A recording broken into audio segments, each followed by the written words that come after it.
Noches para todos. ¿Me escuchan bien ahí?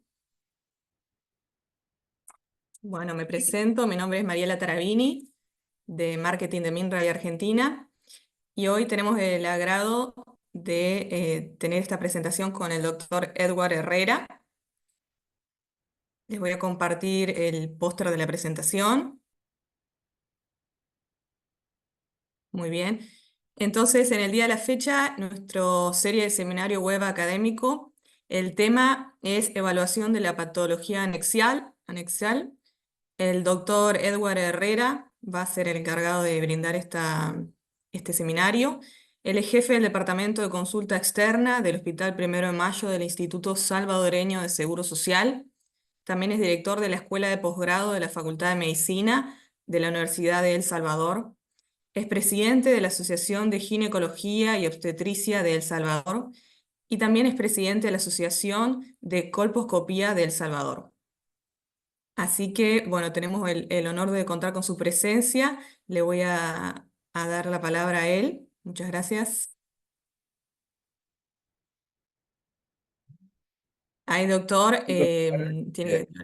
Es un gusto poder estar aquí compartiendo con ustedes.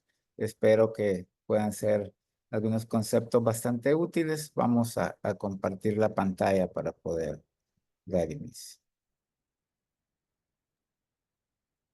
Les quería recordar antes que arranque, doctor, que si tienen preguntas las pueden ir dejando en el chat y cuando terminemos con la charla las vamos leyendo. Muchas gracias.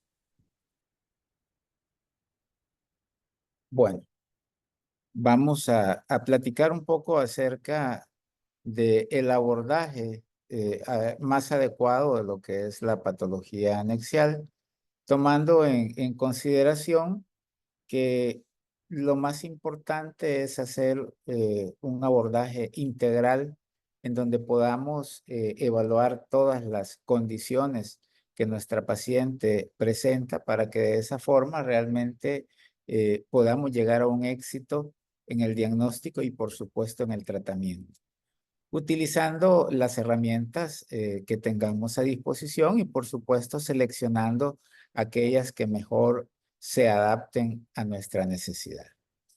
Entonces, cuando hablamos de masas anexiales, realmente es mucho más que hablar de la patología de un ovario. Una masa anexial es una masa sólida o quística que puede tener varios sitios de origen. Puede originarse del ovario, pero también puede originarse a nivel de las trompas de falopio, de los tejidos circundantes. Y algo muy importante es que muchas veces es un hallazgo incidental. De repente la paciente acude a un examen, a un chequeo de control y nos topamos con que hay una situación relativamente anormal. Entonces, tenemos que saber en qué casos podemos ser simplemente observadores de esta condición o en qué casos nosotros necesitamos ser un poco más agresivos para este abordaje. Por supuesto, los factores de riesgo van a depender de dónde estemos considerando la probable etiología, algunos parámetros como los factores hereditarios, la edad de la paciente y por supuesto si estamos pensando en quistes funcionales como un quiste folicular, un quiste del cuerpo lúteo o si ya estamos pensando en una condición en la que pudiera haber un problema de tipo oncológico. Se desconoce realmente cuál es la incidencia real de la masa pélvica, pero se habla también de que más o menos un 10% de todas las mujeres se someten a una evaluación quirúrgica debido a una masa anexial o a la sospecha de una neoplasia ovárica.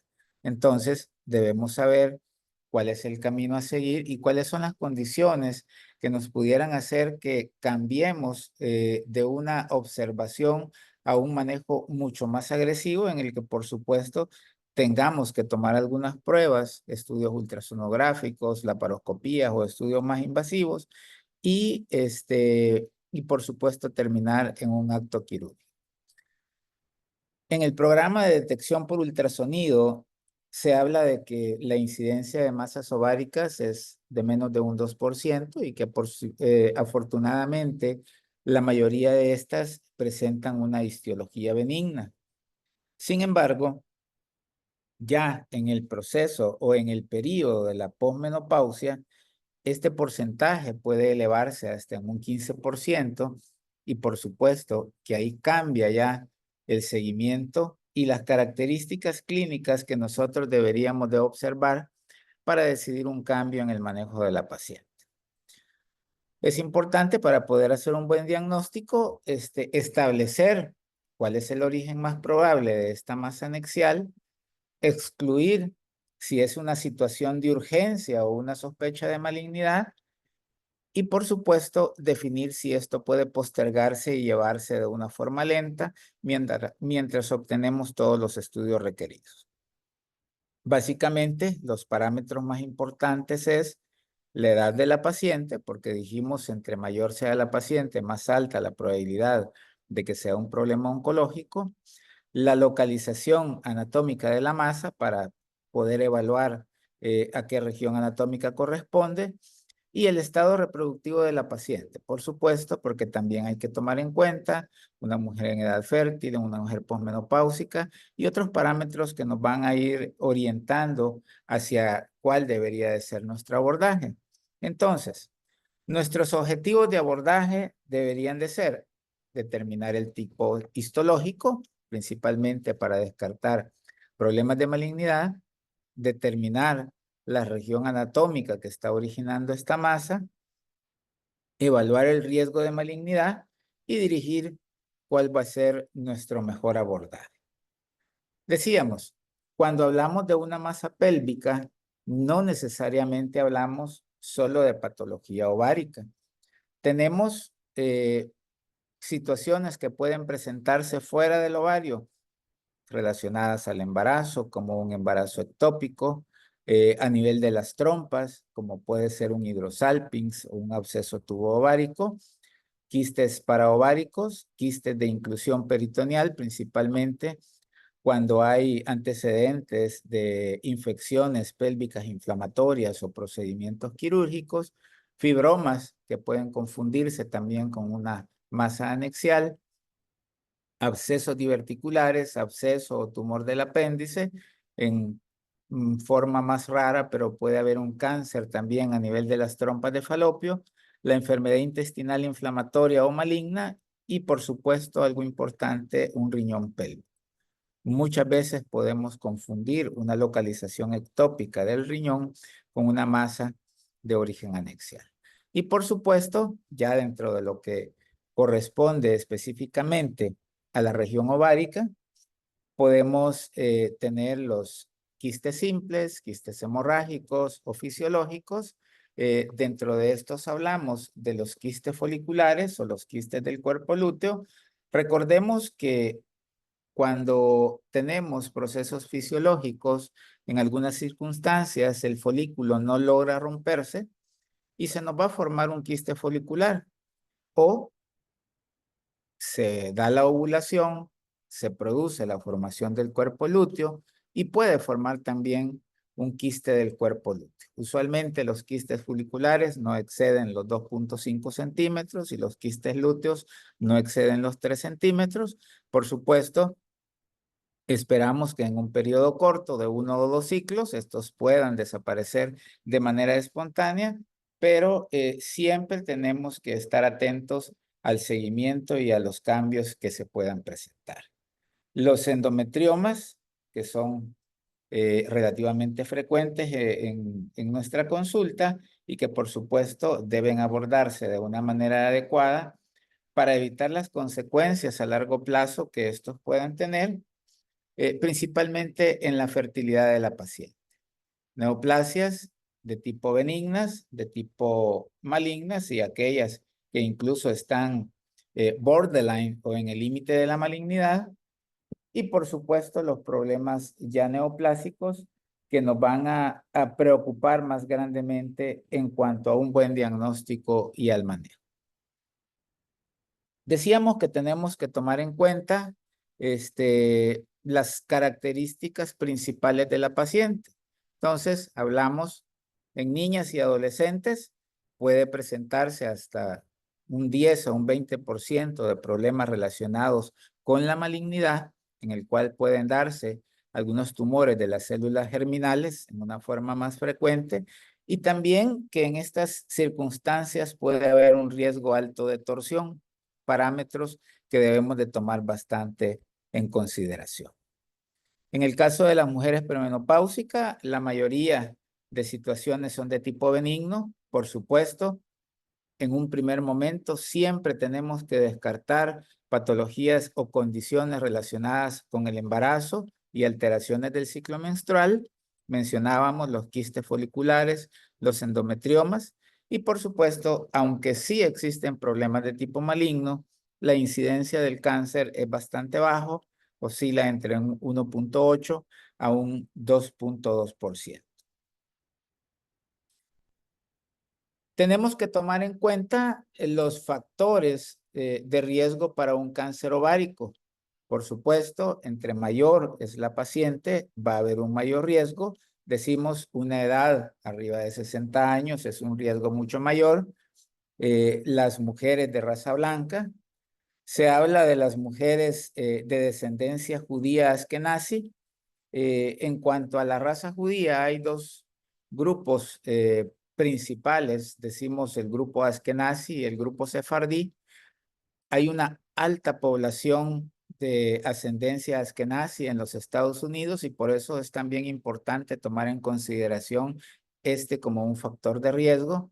La obesidad, por supuesto, la nulliparidad, retraso en la maternidad, problemas relacionados al estímulo hormonal como una menarquia temprana y o una menopausia tardía, la exposición a estrógenos sin oposición de los progestágenos, eh, el uso inadecuado de terapia de reemplazo hormonal, factores relacionados con la esterilidad y los problemas hormonales que puedan estar sumados a esto, uso de medicamentos que mejoran la fertilidad y por eso recordemos que cuando se usa el citrato de clomifeno, la recomendación es no usarlo por más de 6 meses, ya que aquí pueden haber riesgos de tipos de patología maligna, problemas relacionados también a endometriosis y algunos antecedentes personales y familiares de cáncer de diferentes localizaciones como mama, ovarios, colorectal, endometrial, tracto urinario, páncreas, cáncer de cerebro y cáncer de piel. Y por supuesto, hoy que ya está más en boga el origen genético de este tipo de situaciones, aquellas mujeres que presentan la mutación BRCA1 y BRCA2 también van a tener una mayor incidencia de este tipo de condiciones. ¿Cuándo vamos a catalogar la consulta de nuestra paciente como una emergencia que debe de ser atendida en una forma rápida? ¿O cuándo podemos irnos un poco más con calma realizando todos los diferentes estudios? Vamos a ver algunos algoritmos de manejo y cuáles son las recomendaciones que pueden irse dando a ese nivel. Entonces, ¿a qué paciente tenemos que atender prontamente? Cuando está relacionado con dolor abdominal o pélvico, cuando existe un sangrado vaginal, una prueba de embarazo positivo que incluso pudiera orientarnos hacia un embarazo ectópico.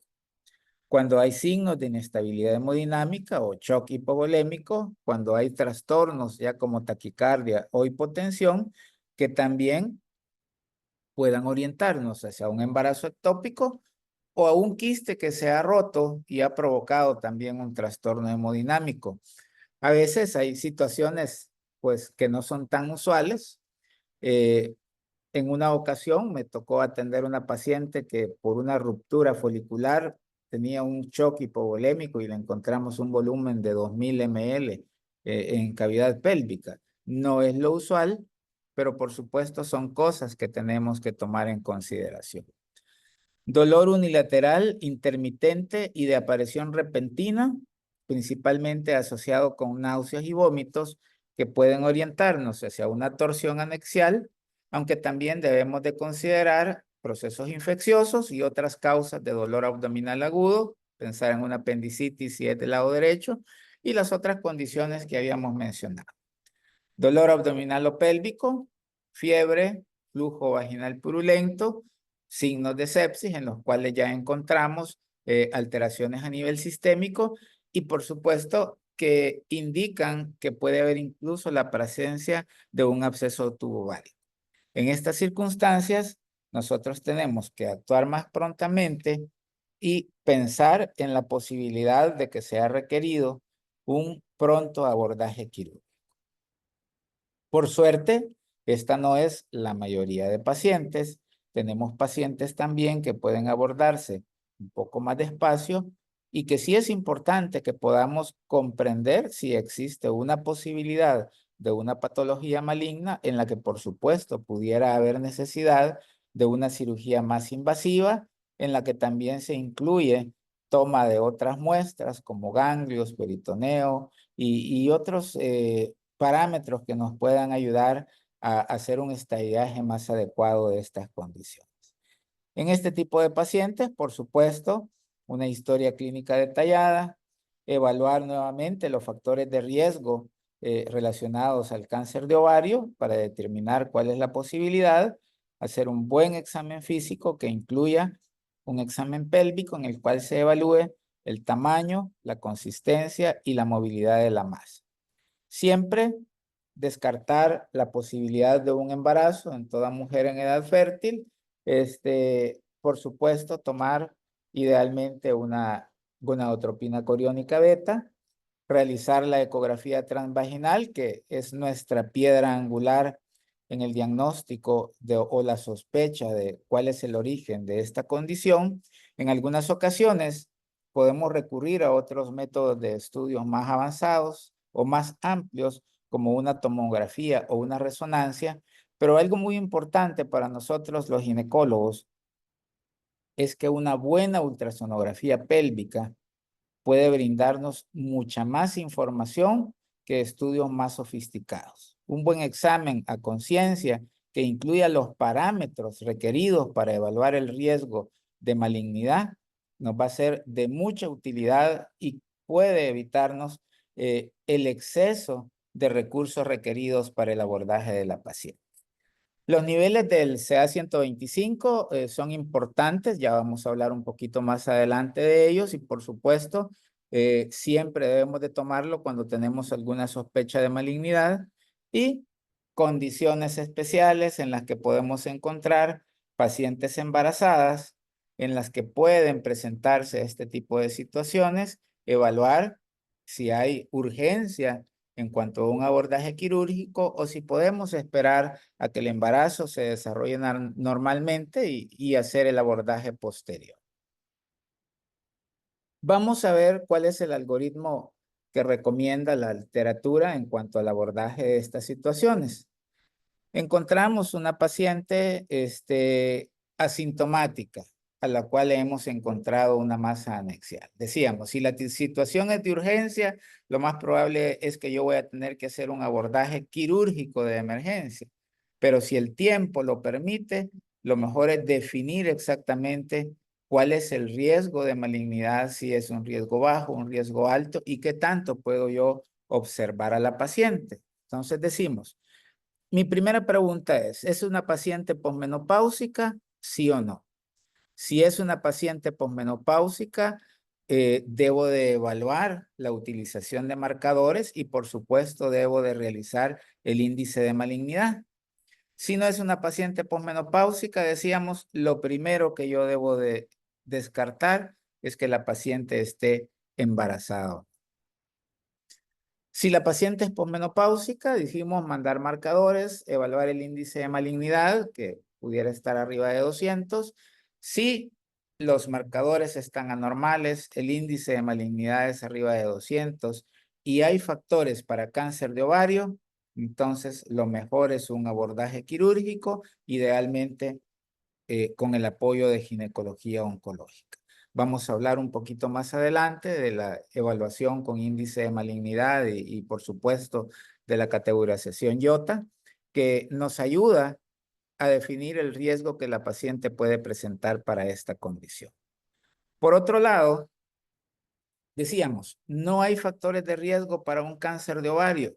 Entonces, podemos repetir una ultrasonografía de control en un periodo de 6 a 8 semanas. Y aquí, importante, la evolución en el tamaño del quiste. Es un quiste mayor de 10 centímetros, lo más recomendado es el abordaje quirúrgico. Es un quiste que se mantiene estable y es menor de 10 centímetros, vigilarlo cada 3 a 6 meses con ultrasonografía y de preferencia tomar un CA-125. Y por supuesto, si en este periodo de 6 a 8 semanas el quiste está resuelto, yo puedo volver al control rutinario de la paciente. Seguimos evaluando los diferentes parámetros.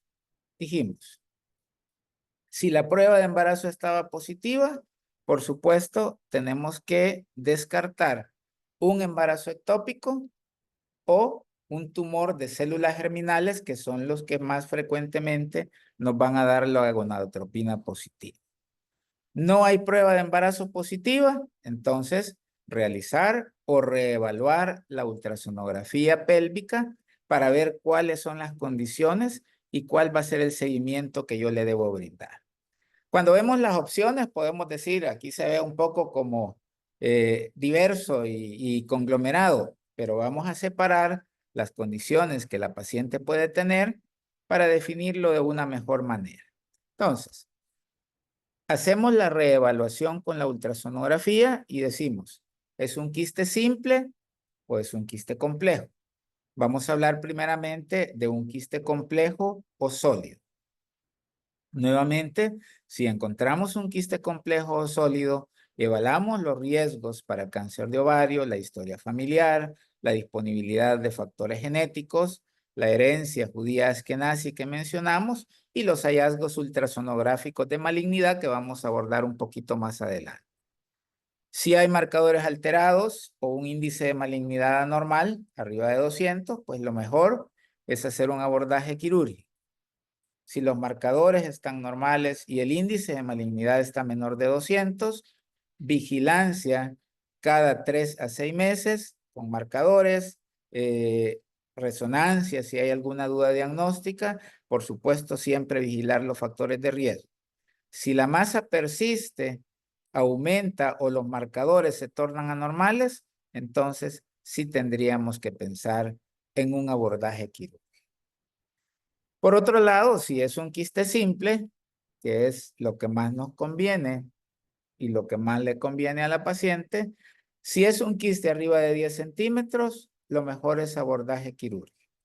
Si es un quiste menor a 10 centímetros, repetir una ultrasonografía en un periodo de 6 a 8 semanas. Recordemos que el uso de anticonceptivos orales se ha demostrado que no tiene ninguna función en disminuir el tamaño del quiste.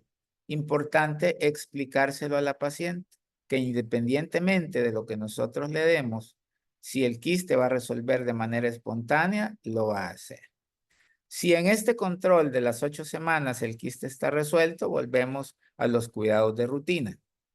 Si el quiste persiste, evaluamos marcadores, evaluamos índice de malignidad y si hay alguna alteración, pasamos a cirugía.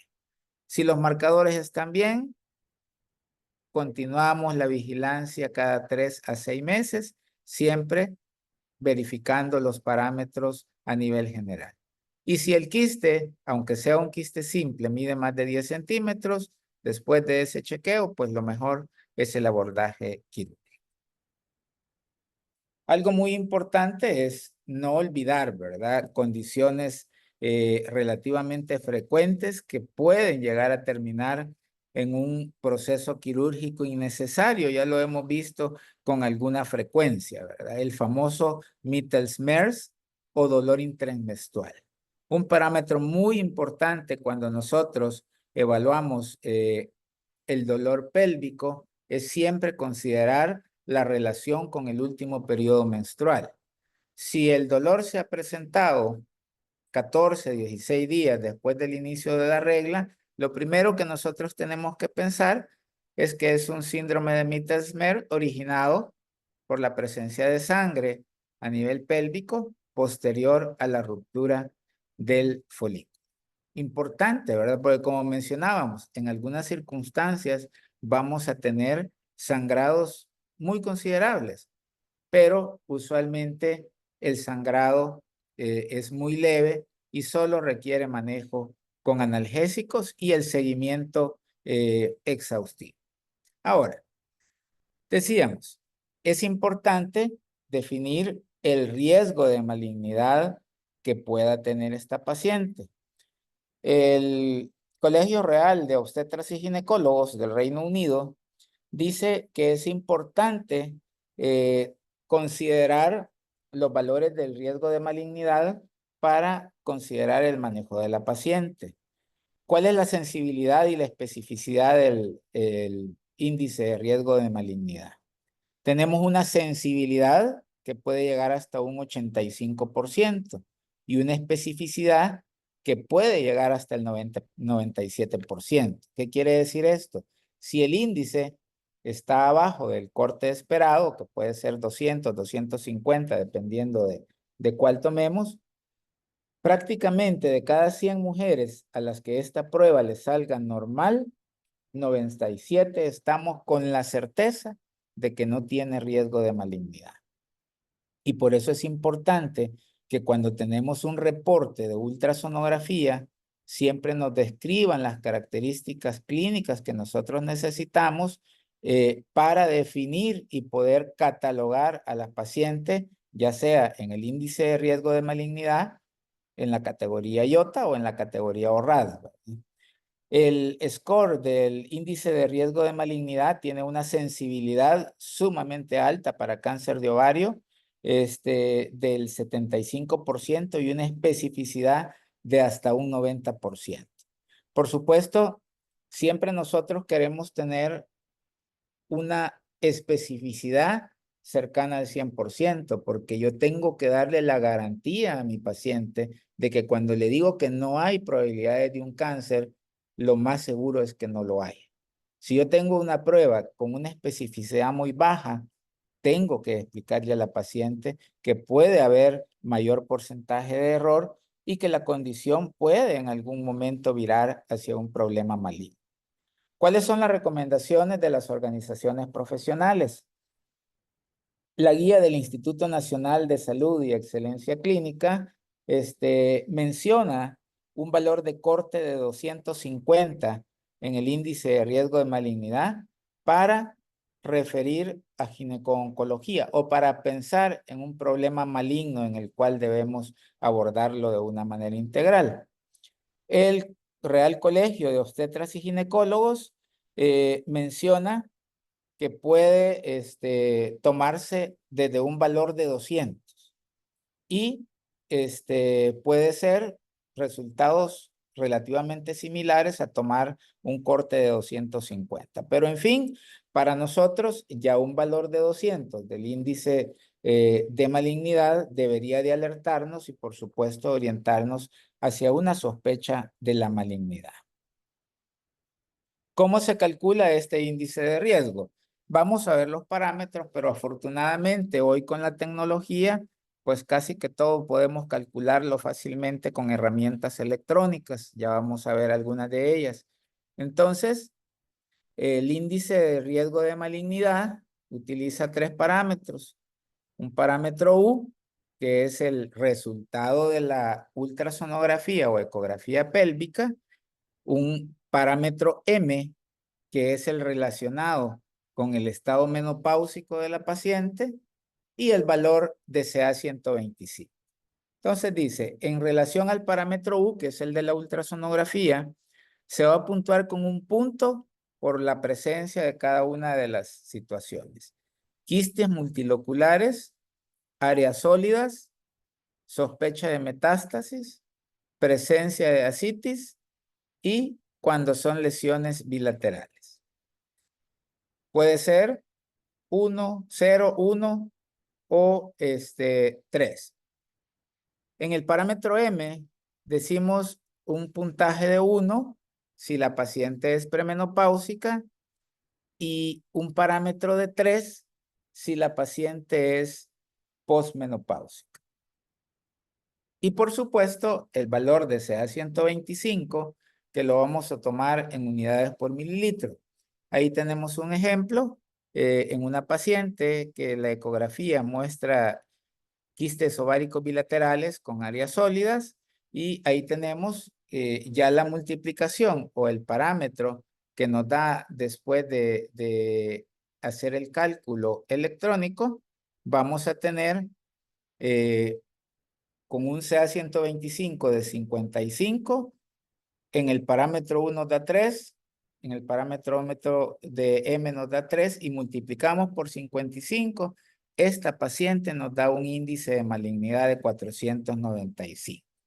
Por supuesto, la posibilidad de que se trate de un problema maligno para esta paciente particular es sumamente alta.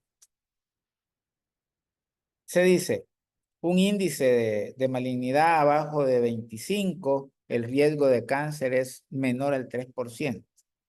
Arriba de eso, hasta 250, puede llegar hasta un 20%.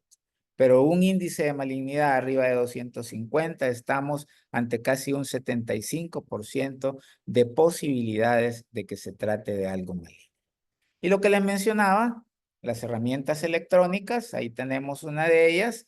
En el QR tenemos el enlace para llegar a esa página.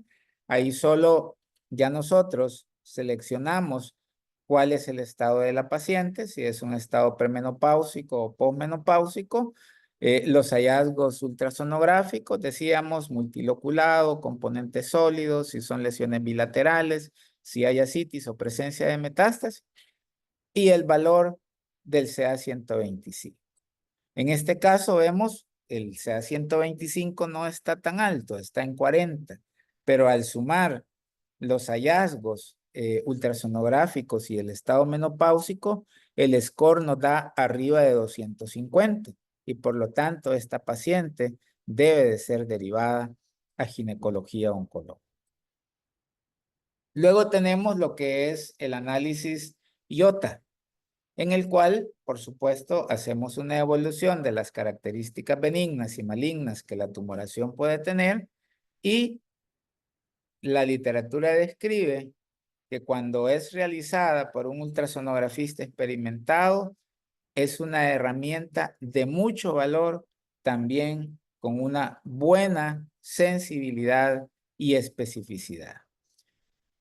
Esta prueba se utiliza desde 1999, fue creada por el doctor Dirk Timmerman en el Hospital Universitario de Leuven en Bélgica, y por supuesto fue una colaboración multicéntrica que lo que trata de determinarnos es la posibilidad real de que haya una neoplasia, y se habla de reglas simples tratando de estandarizar los hallazgos ultrasonográficos que describen 5 características benignas y 5 características malignas para determinar la naturaleza histológica del tumor anexial. En los estudios originales, dice, las reglas simples eran aplicables hasta en un 76% de los casos, sensibilidad y especificidad bastante alta, 93 y 90% respectivamente, con una razón de verosimilitud positiva de 9.45 y negativa de 0.08. Es decir, una prueba muy importante y muy útil en el diagnóstico de la posibilidad de malignidad. Vemos ahí los parámetros encontrados en diferentes estudios en donde se ha evaluado sensibilidad, especificidad, valor predictivo positivo, valor predictivo negativo, y por supuesto son datos muy importantes que nos ayudan a considerar que el modelo de IOTA es una herramienta muy importante para que nosotros podamos definir el riesgo de las pacientes. Otro parámetro importante. Cuando hablamos del valor de corte del CA125, por supuesto que lo primero que tenemos que pensar es el estado premenopáusico o posmenopáusico. En este estudio, en el que se evaluó las diferentes características del modelo IOTA con relación al CA125, el parámetro de corte para pensar en malignidad se estableció en 34.8 unidades por mililitro en el caso de la mujer posmenopáusica y 180.5 en la paciente premenopáusica. Si vemos sensibilidad de un 70% en el caso de las pacientes posmenopáusicas y la especificidad del 83.8. En la mujer premenopáusica, la sensibilidad no es tan alta, pero la especificidad es de 92.7. ¿Cuál es la importancia de esto? Decíamos, lo que yo necesito es tener la seguridad de que si yo le digo a la paciente que no hay riesgo de cáncer, que esto sea cierto. Entonces, mi parámetro más importante es el parámetro de especificidad. ¿Qué pasa con el parámetro de sensibilidad? Me está diciendo que de cada 10 mujeres a las que yo les sospecho cáncer, probablemente solo 3 lo van a tener. Es parte del error de la prueba. Pero como decíamos, de cada 10 mujeres que yo le diga que no hay peligro, menos de 2 van a tener una posibilidad real de que pueda existir una lesión maligna. Y vemos ahí los diferentes parámetros en la curva ROC en los cuales he evaluado la eficiencia de esta prueba para determinar el riesgo de malignidad y por supuesto que los valores son bastante satisfactorios. Decimos ahí los criterios ecográficos del IOTA establecen 5 parámetros benignos y 5 parámetros de sospecha de malignidad. En el caso de los parámetros benignos hablamos de lesión unilocular, que el componente sólido sea menor a 7 milímetros, evaluar la presencia de sombra acústica, que el tumor sea multinodular, mayor de 10 centímetros, sin áreas sólidas, y que la vascularidad sea ausente. Y por otro lado, tenemos los criterios de malignidad, en el cual tenemos tumor sólido de contornos irregulares, la presencia de ascitis, más de 4 proyecciones papilares, un tumor multinodular mayor de 10 centímetros con áreas sólidas y, por supuesto, la presencia de una vascularidad abundante. Ahí tenemos, pensamos que es maligno cuando hay uno o más criterios de malignidad, benigno cuando hay más de un criterio de benignidad en ausencia de criterios de malignidad. Y por supuesto, en algunas ocasiones no va a ser tan fácil definir el diagnóstico y vamos a tener que recurrir a otro tipo de herramientas. Ahí tenemos los diferentes parámetros que por supuesto cuando ya los comparamos decimos benigno, quiste unilocular, maligno, tumor sólido, irregular. Componente sólido, cuyo mayor diámetro sea menor de 7 milímetros. Ahí, por supuesto, nos orienta a un problema de tipo benigno. La presencia de ascitis nos va a orientar hacia un tipo maligno. Siempre recordemos el síndrome de Meigs, ¿verdad? Cuando hablamos de patología anexial, en el cual podemos encontrar ascitis, derrame pleural y un tumor ovárico, que usualmente es de tipo benigno y relacionado a un fibroma ovárico. Entonces, también es un parámetro bastante importante. El siguiente parámetro es la presencia de la sombra acústica y por el otro lado, en la malignidad, al menos 4 estructuras papulares. El otro parámetro es que sea multinodular liso, cuyo diámetro mayor es menor a 10 centímetros y por otra parte un tumor sólido cuyo diámetro mayor es mayor a los 10 centímetros. Que no tenga flujo sanguíneo y por supuesto por el lado de la malignidad que tenga un abundante flujo sanguíneo y nos va a orientar hacia un proceso maligno.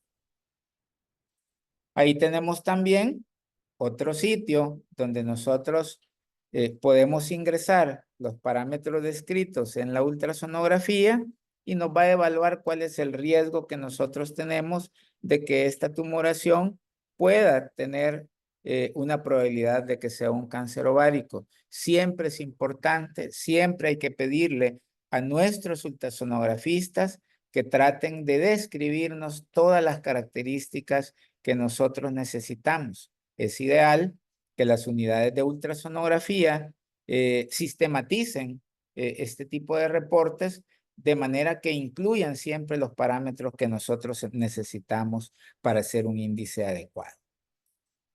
Y la otra clasificación es la clasificación ORAD, en la cual establecemos un ORAD 1 cuando hay ausencia de masa ovárica o masa extraovárica con hallazgos fisiológicos en mujeres premenopáusicas, con folículos menor a 3 centímetros, quistes hemorrágicos menores a 3 centímetros o cuerpo lúteo menor a 3 centímetros. O sea, parámetros que nos indican una condición benigna en la cual el riesgo es bastante mínimo. Y vemos las diferentes puntuaciones también relacionados a los parámetros que describíamos en la clasificación IOTA. Entonces, ¿qué modelo es mejor? ¿El índice de riesgo de malignidad, la clasificación IOTA o la clasificación ORRADS? Realmente vemos en este estudio comparativo de las diferentes clasificaciones, vemos acá en ORRADS, un ORRAD 4 ya tiene una posibilidad de un 48.1% de malignidad. Un ORRAD 5 tiene un 92.3% de posibilidades. Cuando hablamos del índice de riesgo de malignidad, un valor abajo de 200, solamente un 4.5 de riesgo de malignidad contra 55.1 en el parámetro arriba de 200. Y en el caso de IOTA, un riesgo menor al 10%, 0.4% de posibilidades de malignidad, mientras que un riesgo mayor del 10% en el sistema IOTA hasta un 61.2%. ¿Qué quiere decir esto? Los tres sistemas son útiles. Si lo vemos en la curva ROC, el índice IOTA se acerca más a lo ideal de una prueba. Sin embargo, si los comparamos en la forma gráfica, estaríamos hablando que en orden de efectividad, primero la clasificación IOTA, luego vamos con los ORRAD y luego vamos con el índice de riesgo de malignidad. Pero que por supuesto, las tres herramientas son útiles y las tres herramientas han demostrado buena sensibilidad, buena especificidad para poder determinar qué es lo que yo tengo que hacer con la paciente. Entonces, esto es bien importante, ¿verdad? Hacer una evaluación completa para que de esta forma nosotros podamos definir si la paciente puede seguir siendo observada o si tenemos que hacer un abordaje quirúrgico. Luego, pues, mencionar algunos de los puntos, quizás recalcar algunas situaciones que nos podemos encontrar. Decíamos, los quistes funcionales, cuando el folículo no se rompe y forma un quiste folicular, o cuando se rompe, se llena de sangre y forma un quiste lúteo, son usualmente asintomáticos y resuelven de manera espontánea en un periodo de 8 a 12 semanas. Casi nunca llegan a medir más de 3 centímetros y se observan como imágenes redondeadas, anecoicas o hipogénicas, sin componentes adicionales como tabiques o papilas. Ahí tenemos una imagen de un quiste folicular que por supuesto sabemos que es una condición que solo debemos de observar. Los folículos hemorrágicos son ecogénicos, avasculares. Importante, ¿verdad? Evaluar de una forma completa si hay circulación alrededor de ese quiste. Puede verse una imagen de coágulo dentro del folículo, que por supuesto puede diferenciarse con un buen estudio de una papila cuando hacemos un poquito de presión con el transductor y vemos que sí puede haber movimiento. Tenemos también la situación de los quistes dermoides o teratomas, ¿verdad? Que por supuesto tienen características más específicas, como sabemos que tiene diferentes componentes, cabellos, huesos, etcétera. Entonces la imagen va a ser más característica, va a presentar esos parámetros que nos orientan de una mejor manera. Y también tenemos la situación que puede presentarse a nivel de las trompas, en que usualmente el hidrosalping se visualiza como una imagen tubular elongada a veces plegada sobre sí mismo, ¿verdad? Vemos esa clásica imagen de salchicha que da un aspecto de tabique incompleto. Tenemos ahí algunas imágenes de hidrosalpinx, por supuesto, relacionadas a enfermedad pélvica inflamatoria que no han sido bien tratadas. Esto puede originar colecciones en la trompa. Importante, ¿verdad? Porque los mediadores proinflamatorios generan un exudado, generan inflamación, generan obstrucción, y este va a ser un parámetro importante en los procesos de infertilidad. Los quistes paroováricos, remanentes de los conductos de Wolff, que suelen tener la apariencia de un quiste simple, pero se trata de una estructura separada del ovario. Esto es importante, ¿verdad? Para cuando hacemos un diagnóstico diferencial. En algunas situaciones pueden presentar dolor pélvico y por supuesto requieren una vigilancia estricta. Los famosos endometriomas, por supuesto, hay que dar un seguimiento a este tipo de pacientes. Muchas veces están relacionados con diferentes grados de endometriosis a nivel pélvico y que, por supuesto, es importante para la fertilidad de la paciente. El síndrome de ovarios poliquístico, muy importante siempre tomar en cuenta y hacer la diferencia.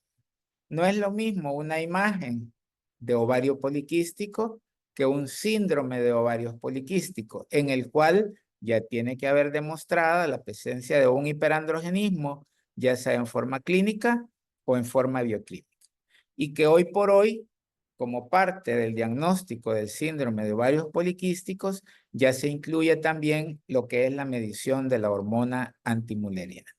Ahí tenemos una imagen clásica de un endometrioma que por supuesto en algunos momentos también puede torcerse, puede romperse y provocar una emergencia quirúrgica. Ahí tenemos una imagen de un teratoma que, como mencionábamos, al tener diferentes componentes, la imagen va a ser compleja. Vamos a ver la presencia de dientes, cabellos, etcétera, que nos van a ir orientando de una mejor manera. Por supuesto, nos interesa que ya en el estudio histológico sea un teratoma maduro para que no haya problema de malignidad. Siempre es importante, como decíamos, evaluar las condiciones clínicas, buscar la presencia de secreciones purulentas, la sintomatología de fiebre, en algunos casos atender rápidamente el aparecimiento de un cuadro séptico, y aquí ahí vemos una imagen compleja en la cual ya hay un absceso tubovárico que puede llegar a terminar incluso en un procedimiento quirúrgico agresivo en el que puedan perderse los anexos o incluso, ¿verdad?, llegar a perder también lo que es el útero y las trompas. Importante, ¿verdad? Siempre cuando sospechamos una torsión ovárica, aplicar el color para definir si hay o no vascularidad alrededor y que por supuesto eso también nos oriente en el manejo que podamos darle a la paciente. Y por último, no olvidar también lo que habíamos mencionado en un primer momento de los quistes de inclusión peritoneal, que muchas veces se forman por acumulación de fluido entre adherencias intraperitoneales y que estos pueden estar relacionados con procesos de endometriosis, con procesos de enfermedades pélvicas inflamatorias no tratadas adecuadamente y también relacionados a cirugías previas. Estos no tienen pared propia y en algunas ocasiones el ovario puede estar dentro de la colección de fluido o en su periferia, ¿verdad? Y que por supuesto tenemos que tratar de diagnosticar adecuadamente para no realizar un acto quirúrgico innecesario.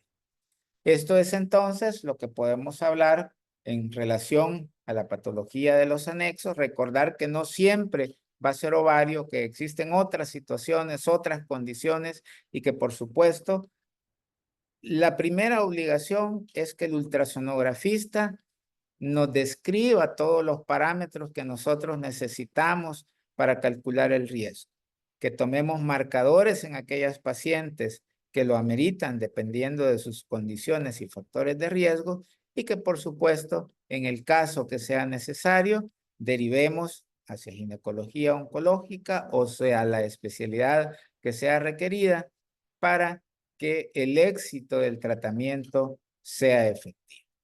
Entonces, realmente la medicina, dice William Osler, es una ciencia de incertidumbre y un arte de probabilidad.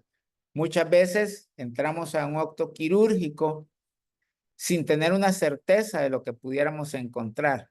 Las pacientes nos piden una certeza de que todo va a salir bien.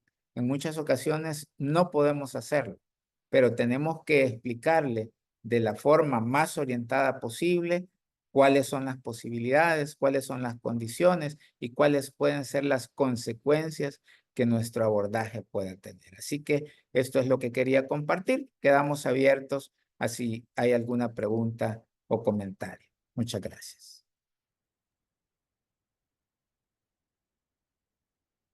Excelente, doctor. Muy buena su presentación. Ahora habilitamos la ronda de preguntas. Si quieren pueden escribir en el chat o si, bueno, se animan a habilitar su micrófono, también no hay problema. Bueno, él está felicitando por su presentación, doctor. Muchas gracias, es un gusto. Realmente la patología anexial muchas veces nos complica, ¿verdad? Porque hay situaciones relacionadas a costos, relacionadas a veracidad de los estudios y por supuesto tenemos que hacer siempre lo mejor para que la paciente pueda salir adelante. Si no hay preguntas, dice, hay un tamaño descripto para el quiste folicular. La literatura usualmente dice que el quiste folicular no debería de exceder los 2.5. Eh, en algunas ocasiones puede llegar lo sumo hasta 3, pero arriba de 3 centímetros ya hay que dudar que se trate realmente de un quiste folicular. Y por ahí alguien preguntaba sobre la ¿cuál herramienta consideraba más útil? Por supuesto que lo más recomendable es utilizar la estratificación de IOTA, porque es la que en la curva ROC se acerca más al 100%, ¿verdad? O sea, como decíamos, todas son útiles, pero IOTA ha demostrado ser mucho más útil.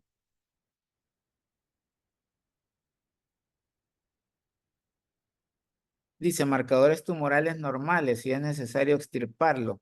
Si es menor a 10 centímetros, con marcadores tumorales normales y con un índice de malignidad menor de 200, yo puedo ser expectante y no necesariamente someterla a un acto quirúrgico. Máxime cuando hay pacientes que ya han sido sometidas a otro tipo de cirugías y que por supuesto cada cirugía implica un mayor riesgo. Y por eso es importante los algoritmos que les compartía, porque eso nos va orientando hacia qué tanto tiempo puedo esperar en el manejo de la paciente.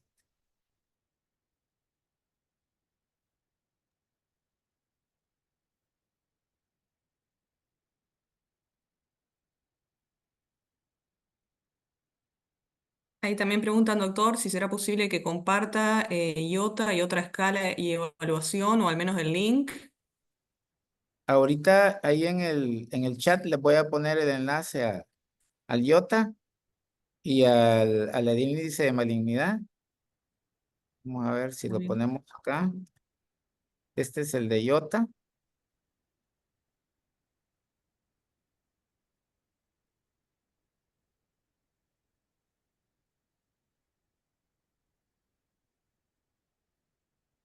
Y aquí está el del índice de riesgo de malignidad. Muy bien. Esas dos También, doctor, páginas están muy buenas y muy prácticas.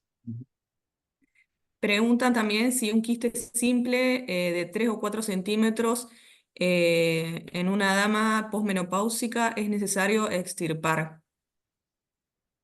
Decíamos que en la posmenopausia el tamaño es mucho más importante, ¿verdad? No necesariamente hay que hacer un abordaje quirúrgico desde un inicio.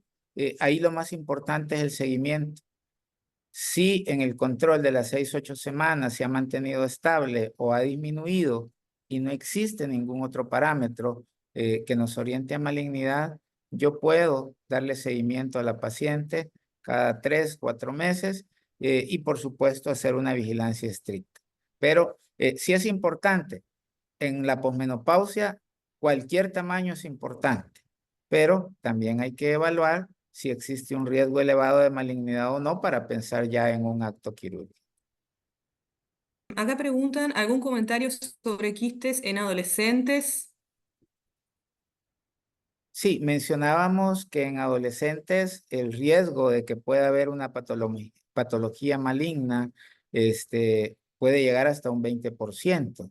Entonces, ahí es donde tenemos que recurrir más a la utilización, decíamos, la gonadotropina coriónica, porque algunas células germinales pueden dar también positivo, tomar siempre las características, pero ante cualquier sospecha, lo mejor es un abordaje quirúrgico porque por supuesto hay condiciones que pueden llegar a ser bastante serias y agresivas en las cuales no debemos de ser demasiado expectantes. Por supuesto, siempre haciendo la evaluación completa y dándole seguimiento a las características YOTA, ¿verdad? Y al índice de riesgo. Son dos herramientas que siempre nos van a ayudar para decidir a qué paciente voy a llevar a cirugía o a qué paciente voy a seguir observando. Excelente, doctor. Bueno, muchísimas gracias al doctor Edward Herrera y a todos los que se conectaron para este webinar de MinRay. Así que bueno, los esperamos en la próxima y bueno, espero que les haya gustado. Muchas gracias. Espero que haya sido de su agrado. Chao, saludos para todos.